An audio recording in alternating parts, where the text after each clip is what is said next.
topics, which is balancing forage production. And why exactly are we focused so much on forages? Ma'am? That's what cows eat. That's what cows eat. Good, okay.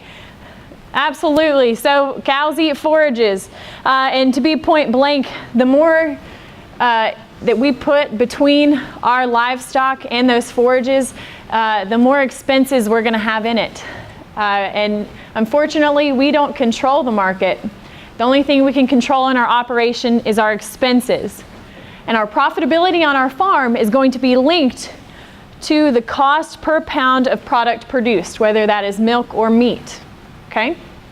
So we've got a study here just to give you an idea of one example of why balancing your forage production, getting more grazing, how it can save you money and just how much. So if we look, this is a 100 cow herd over a 130-day winter feeding period. So in your mind, think about how many days you've got to feed hay, and then you can kind of draw comparisons from here.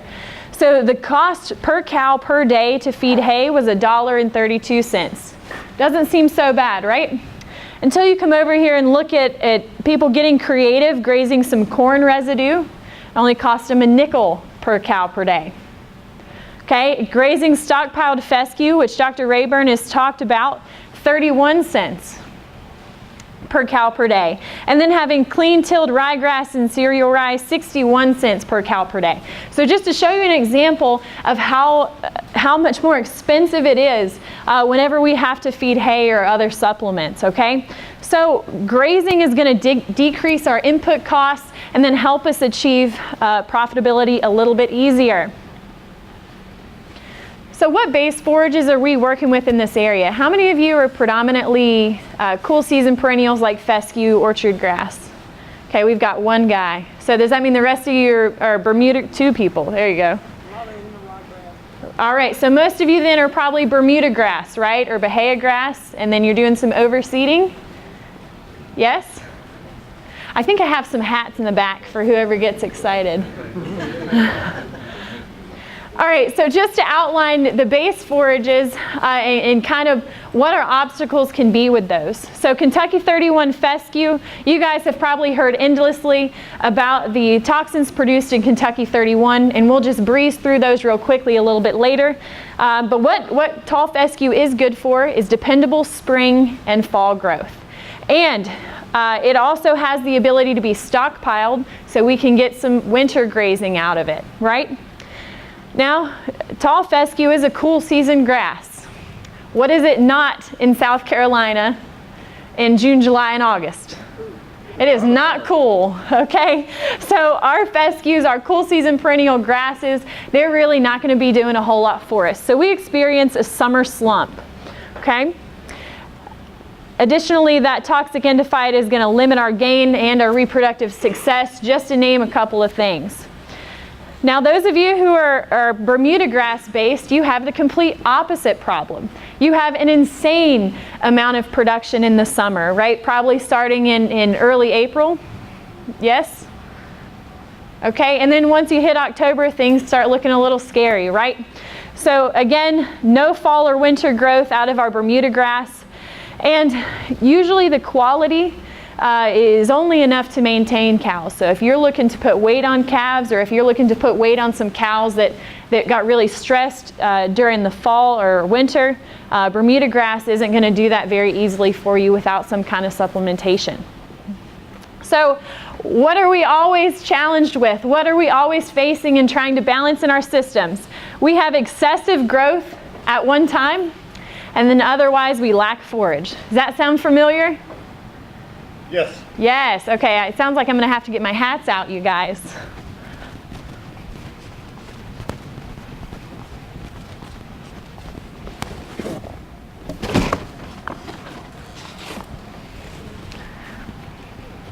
All right, so what exactly can we do to fix this problem? How can we achieve balanced growth across our operations? And of course, you guys know this already. There's no simple answer, but we're going to try and help you piece together this puzzle today. So So how exactly can we do that? We've got to understand the growth curves of forages and understand those growth curves relative to each other, right? How can we achieve balanced growth if we don't know when these forages grow? So we're going to talk a lot about that today. Focusing on diversity. And when I say diversity, I'm not just talking about within a pasture.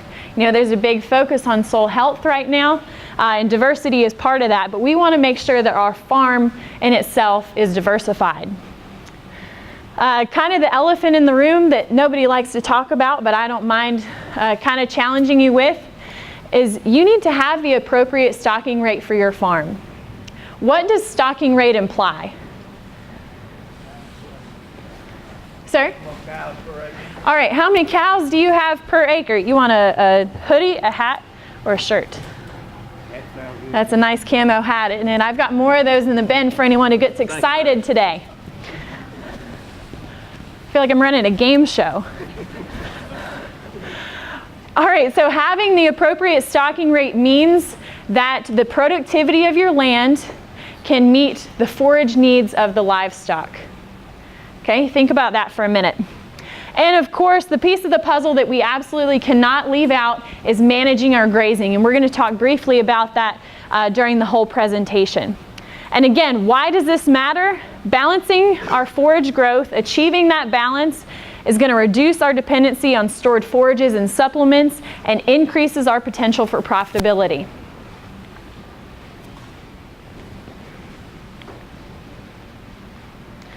All right, so those of you who have dark enough soils to support cool season perennial grasses, we're going to talk a little bit about how managing these cool season grasses is damaging your stands, can be damaging your stands. So again, our cool season perennial grasses, we can count on spring and fall forage, and with a couple of our cool season perennial grasses, we can count on stockpiled forage. Now, one critical point here, stockpiling simply means that in the fall, we leave that growth there until we need to graze it in December, January, February. You get the point. But what does that do for us in the fall if we have to set that acreage aside? You've got to graze somewhere else. Yeah, you've got to find somewhere else to graze. So one strategy, if you don't have enough acreage to support having fall grazing while also having pastures that you're stockpiling, one movement is to actually feed hay in the fall while you let that stockpile grow. I know that seems a little funky and a little weird, but it actually works really well. Most of you guys raised your hands that you were fall calving, all right, and Dr. Rayburn already pointed out when our livestock have their greatest nutritional requirements. So feeding some hay at this point, we can meet the nutritional requirements of those cattle that are dried off and in their last trimester of gestation. And then they can get on the really good stockpiled grass during the wintertime. Less mud, how does that sound? Sounds really good. Is anybody stockpiling currently? Okay, good, good. It was a little bit dry this fall, so a little light on the stockpile, right? Still doing okay though? Not this year. Not this year. All right, you ran out already? Oh, yeah. Okay. Had very little rain. Yeah, it was a little bit of a tough fall. So one thing that I see a lot that I feel very passionately about is we talked already about that summer slump that we experience with our cool season grasses, right? But we still have a lot of producers who are grazing these cool season grasses in June, July, and August, right? Or maybe they're getting a really late hay cutting off. Maybe they're not getting it off until June or July. How many of you guys are not morning people? Not morning people? Y'all are a lot better than me. I am not a big morning person, okay? So, if somebody asked me to wake up at 5 o'clock in the morning and go do a workout, probably wouldn't be my best workout, right? Whenever we graze or harvest our cool season perennial grasses in the peak of summer, we're asking them to be morning people when they're not. Okay, we're asking too much of our cool season grasses.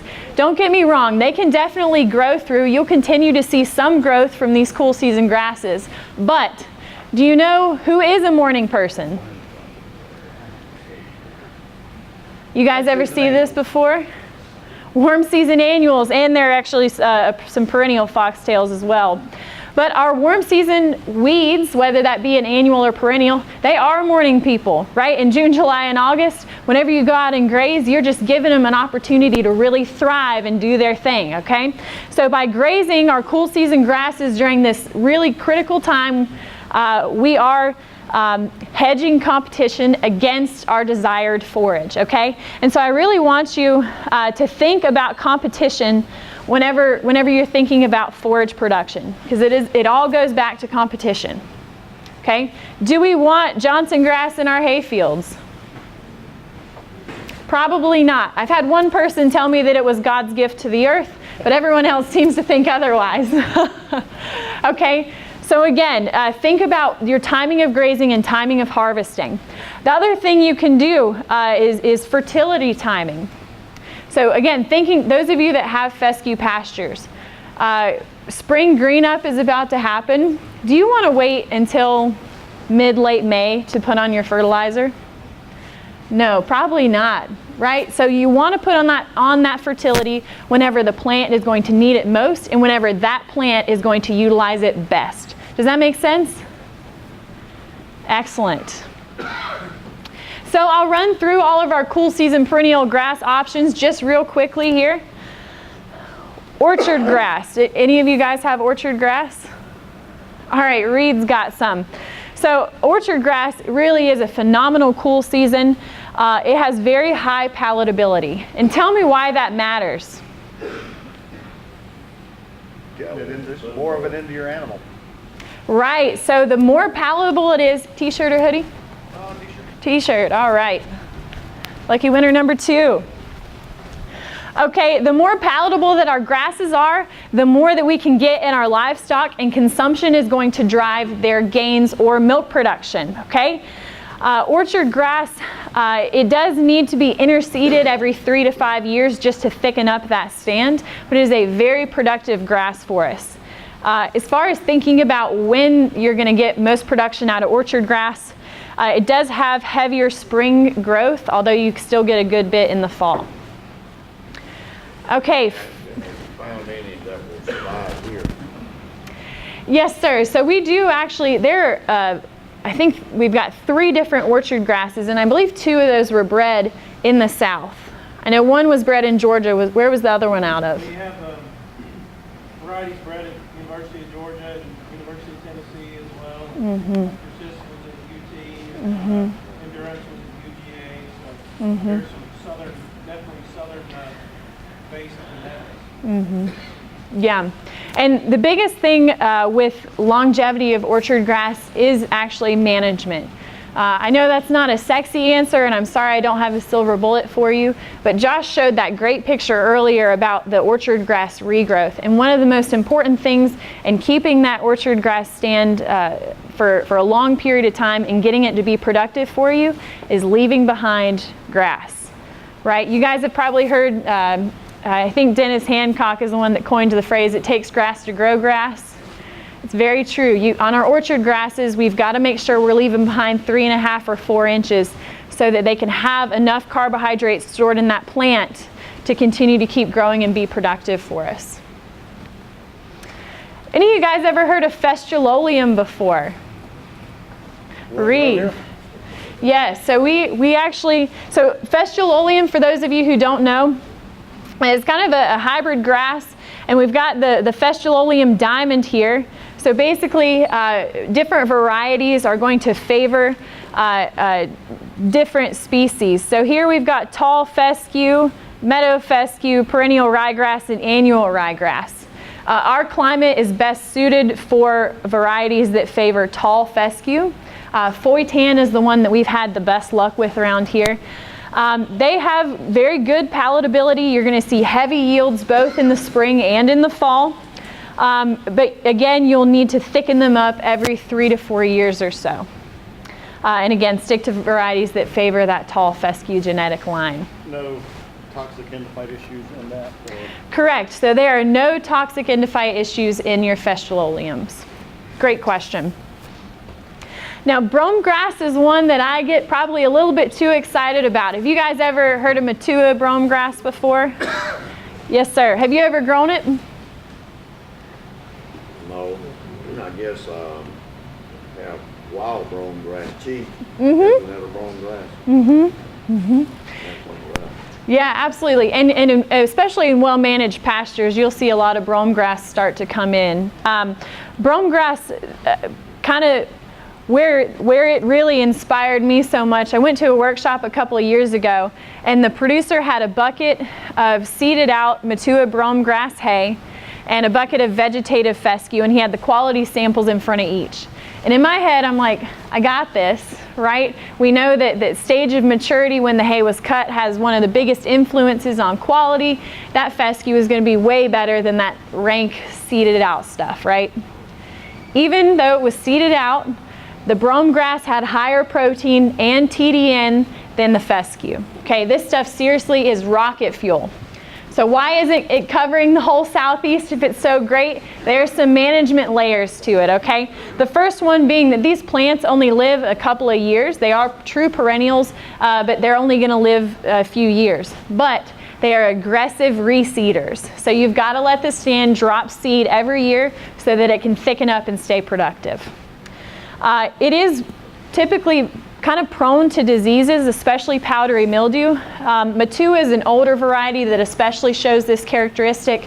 Another one that we've got, Persister, has a much better disease package to it, and you won't see it get powdery mildew as much. But way you can kind of avoid powdery mildew conditions is don't let the forage stockpile if we're having a lot of wet, overcast days. Okay, so like think about last spring.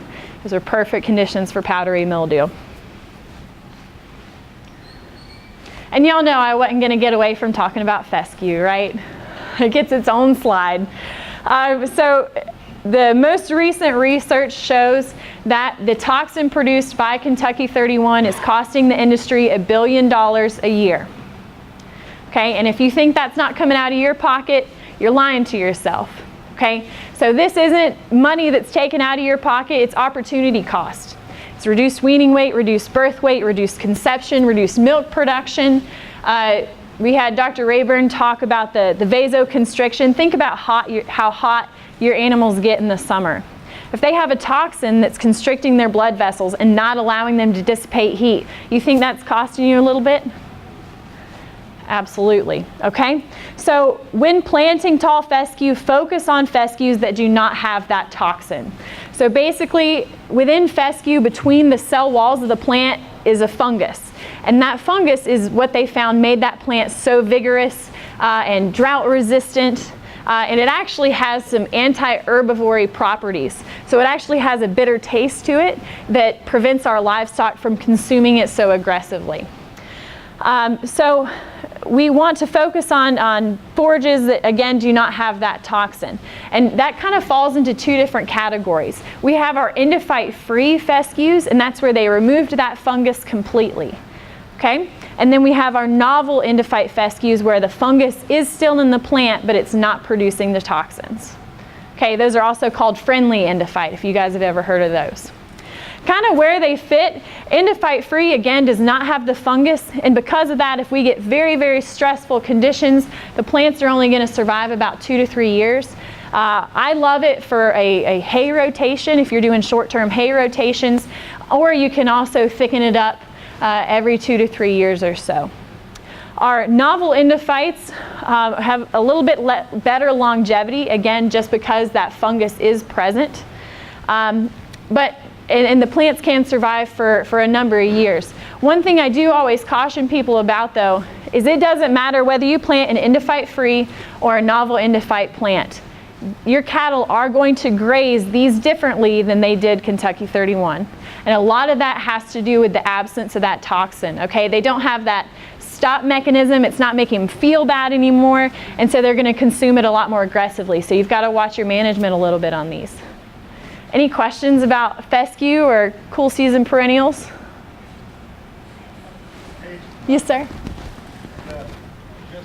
this may be fresh information for you, but most recent data on the K2 tall fescue, we're showing even after 3+ years of grazing only a 2% loss. Wow, So that's awesome. There are some endophyte frees that would be that case, but the only other thing that I would just modify in that is that fescues have the toxic or the non-toxic or the novel, but they also, when you're looking at them, you want to look at the ones that are genetically adapted to environment. So out of those three, you've got different genetic adaptations that may fit areas, and that's going to relate to the survivability. Absolutely, absolutely, great point. Okay, good. If there's no other questions, then we'll start talking about those of you that have got the lighter land, living in the sand, right? I'm originally from eastern North Carolina, so I'm very familiar with these sandy type soils. Grew up with fighting Bermuda grass in the yard. So our warm season perennial options, frankly, there's not as many. Bermuda grass and Bahia grass are going to be the two perennial options that you can select from. And they both have their advantages and disadvantages. From a quality perspective, if we're looking at all species across the board, our warm season perennials are going to be the lowest quality. A lot of that has to do with the heat and how that causes the plants to pack in that fiber. Okay, it's a little bit undigestible. But when we're working in the sand in these really, really hot areas, this is the best we can do, and we've got to work with it, right? It's farming. So Bermuda grass, we do have a seeded variety called Gaucho.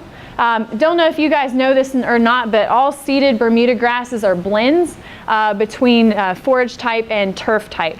Our blend is 2/3 CD 90160, which is a very, very high performing seeded variety known for its very early green up.